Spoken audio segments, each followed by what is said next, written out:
Hello दोस्तों, कैसे हो आप लोग। Welcome to the channel. इस वीडियो में मैं आपके लिए परफेक्ट वर्ल्ड के लेटेस्ट एपिसोड को डिटेल में एक्सप्लेन करूंगा। पर अगर आपने इसका पिछला एपिसोड नहीं देखा है तो चैनल पर अपलोड ऑलरेडी कर दिया गया है, जाकर जरूर देख लेना। पिछले एपिसोड में हमने देखा था सेलेस्टियल क्लैन को बचाने के लिए उनके प्रोटेक्टर दाव आ गए थे, जिसके साथ फिर पीकॉक गॉड की एक बहुत ही खतरनाक फाइट होती है। फाइट में पीकॉक गॉड उस प्रोटेक्टर दाव का एक सींग ही तोड़ देता है। इस फाइट में पीकॉक गॉड की जीत होती है, पर वो लोग जैसे ही सी हॉक को लेकर वहां से निकलते दूसरे रेल्म के गॉड्स आ जाते हैं। अब इनकी नंबर बहुत ज्यादा है, जो कि एक साथ मिलकर पीकॉक गॉड को धमकाने लगते हैं और सी हॉक को अपने साथ आने को कहते हैं। पर सी हॉक उनकी बातों को मना कर देता है। इस पर एक गॉड सी हॉक के ऊपर हमला कर देता है, पर उसी वक्त वहाँ पर एंशिएंट बीइंग की एंट्री होती है, जो कि अपने पावर के छोटे से कमाल से उस गॉड को वहाँ से पत्ते की तरह उड़ा देती है। अब आगे एपिसोड शुरू होती है, जहाँ एंशिएंट बीइंग सी हॉक से कहती है, तो क्या तुम मेरे साथ आना चाहोगे। सी हॉक कहता है, यहाँ पे वैसे भी सब कुछ बहुत ही ज्यादा कॉम्प्लिकेटेड हो गया है, मैं आपके साथ आने में बिल्कुल भी रिग्रेट नहीं करूंगा। एंशिएंट बीइंग इसकी बात को सुनकर खुश होती है, लेकिन फिर सी हॉक से कहती है, हुआंग सोच लो, अभी जो तुम्हारे सामने ये लीडर्स खड़े हैं ये अपने अपने रेल्म के गॉड हैं। बात करें इनके ताकत की तो इन्हीं लोगों ने हमेशा से ही बहुत ही बड़े बड़े बैटल लड़े हैं और इनकी पावर इतनी ज्यादा है कि ये हेवन और अर्थ को हिलाकर रख सकते हैं। पर सी हॉक बहुत ही कैजुअली कहता है, मुझे इन लीडर से कोई भी मतलब नहीं है। इसकी बात को सुनकर फिर एंशिएंट बीइंग हंस देती है, जिसके बाद एक चुटकी में वो अपने मैजिक को खत्म करती है, यानी कि वो जो टाइम स्टॉप कर दी थी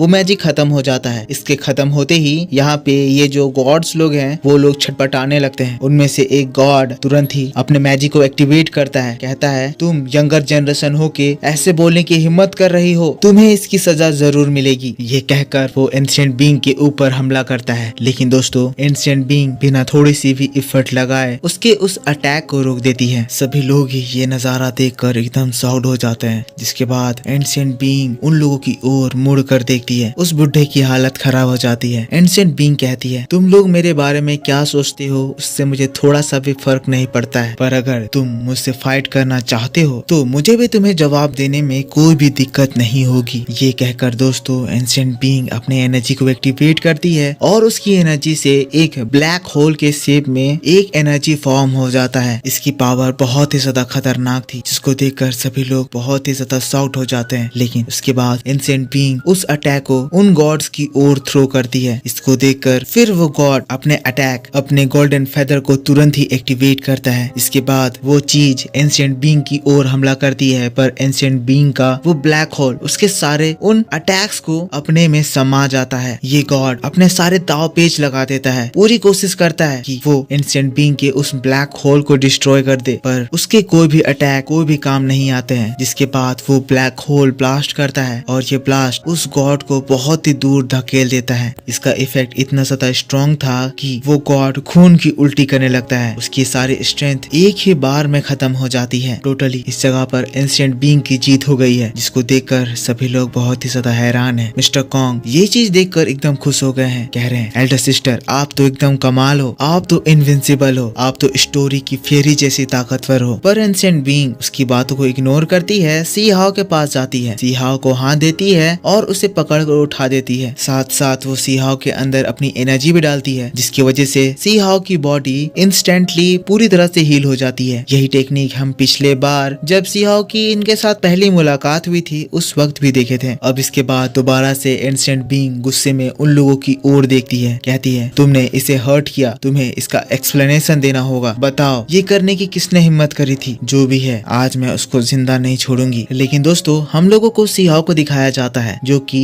मन के अंदर ही एंशिएंट बीइंग से कांटेक्ट करता है, सोचकर अपनी सोच एंशिएंट बीइंग को डालता है कि हम लोगों को इन लोगों से उलझना नहीं चाहिए, अभी सही मौका है, हम लोगों को ये मौका पाकर यहाँ से निकलना चाहिए। पर एंशिएंट बीइंग सी हॉक से मन के अंदर ही कहती है, इन लोगों ने तुम्हें बुली किया, मैं इन्हें ऐसे ही कैसे छोड़ सकती हूँ। जिसके बाद एंशिएंट बीइंग का एक्सप्लेनेशन देने के लिए सेलेस्टियल क्लैन का लीडर कहता है, इस लड़के ने हमारे सेलेस्टियल क्लैन के ट्रेजर को चुराया था। तो फिर एंशिएंट बीइंग कहती है, सरासर झूठ, मैं भी इसके साथ उस समय डीमन प्लेन में थी, मैंने देखा था हुआंग ने तुम्हारे यंग मास्टर यूनसी को तुम्हारे क्लैन तक सही सलामत आने में एस्कॉर्ट करा था, इसमें इसने अपनी जान को भी रिस्क में डाली थी। जिसके बाद वो सी हॉक की ओर देखती है और सी हॉक से पूछती है, बताओ तुम्हारी बॉडी में में किसने इंजरीज दी। सी हाओ देखने लगता है और वो बंदा जो कि प्रिजन में सी हाओ को पेन पहुंचा रहा था, ये चीज देखकर वो धीरे धीरे पीछे भागने लगता है। पर इससे पहले कि वो भागता, मिस्टर कॉन्ग एंशिएंट बीइंग को इशारा देकर ये बता देते हैं कि वो बंदा ये है। वैसे ही तुरंत एंशिएंट बीइंग की खतरनाक सक्शन फोर्स उस एल्डर को गर्दन से पकड़कर उठा देती है। पर ये देखकर सेलेस्टियल क्लैन का लीडर भी अपने वेपन्स को एक्टिवेट कर देता है और तुरंत ही एंशिएंट बीइंग के ऊपर हमला करता है। पर इसका ये हमला किसी काम का नहीं था, क्योंकि इसके ये अटैक एंशिएंट बीइंग को छू तक नहीं पाते हैं। एक बैरियर जो कि उन सारे खतरनाक अटैक को इफर्टलेसली रोक देती है, जिसका नजारा देखकर यहाँ पे खड़े सभी लोग हक्के बक्के हो जाते हैं। एंशिएंट बीइंग की ताकत इन लोगों के कंपैरिजन में इतनी ज्यादा है कि ये लोग इमेजिन भी नहीं कर पा रहे हैं। और एक ब्लास्ट होता है जिससे सेलेस्टियल क्लैन के लीडर की हेकड़ी निकल जाती है, वो भी थोड़ा सा इंजर्ड हो जाता है। पर इसका ये एल्डर जो कि एंशिएंट बीइंग के हत्थे चढ़ चुका है, दर्द से चिल्ला रहा है, सर प्लीज मुझे बचाइए, मेरी मदद कीजिए। जिसके बाद वो बंदा एंशिएंट बीइंग से गिड़गिड़ाने लगता है, कहता है वो मैं नहीं था, मैं बस ऑर्डर्स फॉलो कर रहा था, मैं एक सर्वेंट हूँ, मेरा हुआंग को कोई भी तकलीफ पहुँचाने का कोई भी इंटेंशन नहीं था। पर दोस्तों जैसा कि हम लोग देखे थे, ये बंदा खुद से भी सी हाओ को तकलीफ पहुँचा रहा था। अब इसकी इस बात को एंशिएंट बीइंग बखूबी जानती है, वो लोगों के दिमाग भी पढ़ पाती है। कहती है अपना दोस्त दूसरे के ऊपर ब्लेम कर रहे हो। जिसके बाद वो लीडर से कहती है मैं एक बार फिर से एक्सप्लेनेशन की डिमांड करती हूँ। लेकिन दोस्तों तब यहाँ पे खड़े सेलेस्टियल क्लैन के जितने भी सोल्जर्स हैं, वो सभी लोग अपनी एनर्जी एक्टिवेट करते हैं और अपने इस एल्डर को बचाने के लिए एक साथ एंशिएंट बीइंग के ऊपर हमला करते हैं। पर तब हम लोगों को एंशिएंट बीइंग की फ्यूरियस ताकत का नजारा दिखाया जाता है, जब एंशिएंट बीइंग पूरी तरह से सीरियस हो जाती है। कहती है तुम लोग मुझे नहीं रोक सकते हो। एंशिएंट बीइंग अपना हाथ उठाती है, एनर्जी की एक लहर आसमान में तैर जाती है, जहाँ पर बहुत ही एंशिएंट एनर्जी उस पूरे जगह को घेर लेती है। हम लोगों को एक बॉक्स दिखाया जाता है, बॉक्स जिसके अंदर एक फेयरी होती है। इस फेयरी का नाम सेंदो सेनकाता है और ये सी की डेविल फेयरी है। फेयरी के आते ही उन सभी गॉड्स और सोल्जर के ऊपर बिजली की बरसात होती है, जिससे एक ही बार में यहाँ पे खड़े सभी लोगों की हालत खराब हो जाती है, मुंह से खून की उल्टी होने लगती है। और बस इधर एंशिएंट बीइंग अपना काम पूरा करती है, यानी कि ये एल्डर की इस जगह जान चली जाती है। सी हाओ पे किए गए जुल्मों का बदला पूरा हुआ, एल्डर की मौत हुई। पर अब किसकी बारी है? लेकिन दोस्तों अब इधर ये सारे गॉड उस फेयरी को देखकर शॉक्ड हैं, कह रहे हैं ये तो फॉलन इमोर्टल गॉड का मैजिक वेपन है, जिसको सिर्फ वही मैनिफेस्ट कर सकते थे। मतलब क्या ये फॉलन इमोर्टल गॉड है? दूसरा गॉड कहता है जब तक हम लोग ट्राई नहीं करेंगे जानेंगे नहीं। और फिर वो एनर्जी क्यूब के ऊपर अपनी तलवार से हमला करता है, पर इसका इफेक्ट हम देखते हैं, उस गॉड की तलवार दूर उछल जाती है, जिसको देखकर गॉड एकदम हक्का बक्का हो जाता है। कहता है तुम कोई नॉर्मल पर्सन नहीं हो, तुम वर्चुअल लैंड से आई हो। तो फिर एंशिएंट बीइंग कहती है मैं कहीं से भी आऊँ, वो तुम्हारे मतलब की बात नहीं है। जिसके बाद वो गॉड जो कि डर से थर्रा गया है, कह रहा है लेजेंड्स के अकॉर्डिंग अभी तक इस यूनिवर्स में सिर्फ 2 इमोर्टल गॉड्स बचे हुए हैं। हम लोग आज बहुत लकी हैं कि उनमें से एक से हमारी मुलाकात हुई। एंशिएंट बीइंग को हम देखते हैं, जिसकी आइडेंटिटी अब हमें पता चली कि वो रियल इमोर्टल गॉड हैं। काम पूरा हो गया है, इसीलिए अपने फेयरी को सप्रेस कर लेती हैं। जिसके बाद अब सी हाओ को लेकर वो जाने लगती हैं, लेकिन तभी क्वीन क्लैन का लीडर एंशिएंट बीइंग को रोक लेता है। कहता है आप जस्टिस की बात कर रही थी, आपने तो अपनी जस्टिस अचीव कर ली, पर हमारी जस्टिस का क्या? जो इस लड़के ने हमारे साथ किया है, उसके बाद मैं कैसे इसको आपके साथ जाने के लिए अलाउ कर सकता हूँ? अगर आपको याद होगा तो दोस्तों सी हाओ ने क्वीन क्लैन के बहुत सारे ग्रेट डिसाइपल्स को मार दिया है और कुछ को तो पकाकर खा भी गया है। पर एंशिएंट बीइंग उसकी बात को टोटली इग्नोर करती है और उस प्रोटेक्टर दाओ से कहती है क्या मुझे तुम्हें कुछ और बात याद दिलाने की जरूरत है? तो फिर सेलेस्टियल क्लैन का ओल्ड एंसेस्टर प्रोटेक्टर दाओ तुरंत ही सबमिसिव वे में कहता है नहीं मास्टर, हमें सब कुछ याद है। 600 साल पहले जब एंशिएंट वॉर में सेलेस्टियल क्लैन के 6 गॉड पार्टिसिपेट करे थे, उनमें से सिर्फ एक ही वापस लौटा था, वो था हम लोगों का एंसेस्टर। एंशिएंट बीइंग कहती है तो जल्दी से उस कॉन्ट्रैक्ट को पूरा करो। प्रोटेक्टर दाओ कहता है आप चिंता ना करें, मैं ओल्ड एंसेस्टर को तुरंत ही ये मैसेज पहुंचाता हूँ। जिसके बाद एक दूसरा गॉड एंशिएंट बीइंग से कहता है आखिर इस लड़के में क्या है जो आप इसे ऐसे प्रोटेक्ट कर रही हैं? एंशिएंट बीइंग तब उन लोगों की बातों को काटते हुए उन्हें कमांड देती है तुम लोगों ने यहाँ पे जो भी किया उसके बदले में अभी के अभी तुम सभी लोग हम लोगों के लिए एक टेलीपोर्टेशन अरे तैयार करो। ये कहकर एंशिएंट बीइंग तुरंत ही सी हाओ को लेकर उस हॉल से बाहर निकल जाती है। सी हाओ जो कि